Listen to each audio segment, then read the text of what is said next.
Mean by hacking is being able to gain access to a system that you're not supposed to have access to.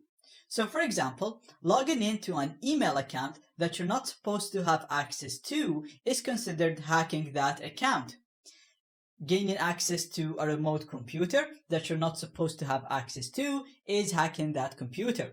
Reading information that you're not supposed to be able to read, again, is considered hacking.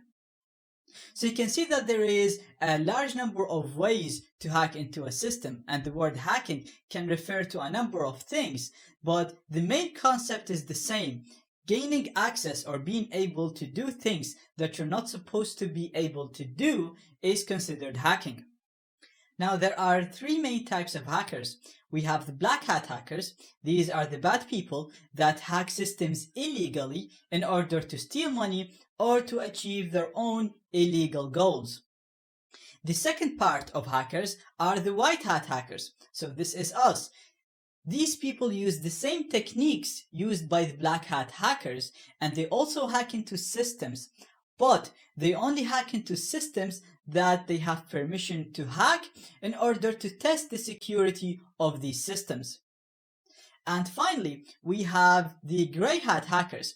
These are a mixture of the two. So they'll hack into any system, even if they don't have permission to test the security of the system, but they will never steal money or damage that system, and in most cases they'll go ahead and tell the administrator of that system.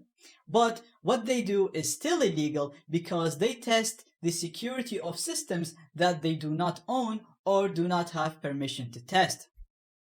Now, one big question that people always ask is, why hacking? Why teach or learn hacking?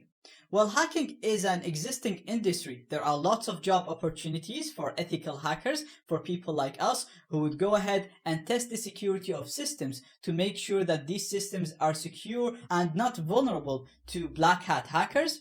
There is actually a huge demand for ethical hackers these days because of the increased amount of hacking attacks. So we hear on the daily, big systems and big companies are getting hacked. Not so long ago, Uber got hacked and information of more than 56 million users were exposed. So companies like Uber, Facebook, and Google, they hire hackers in order to try and hack into their systems and tell them where the weaknesses are so that they can fix it. They also have bug bounty programs where they literally ask all the hackers around the world to go ahead and try to hack into their websites and with their web applications, and if they could, they will pay them a bounty for the bugs that they find.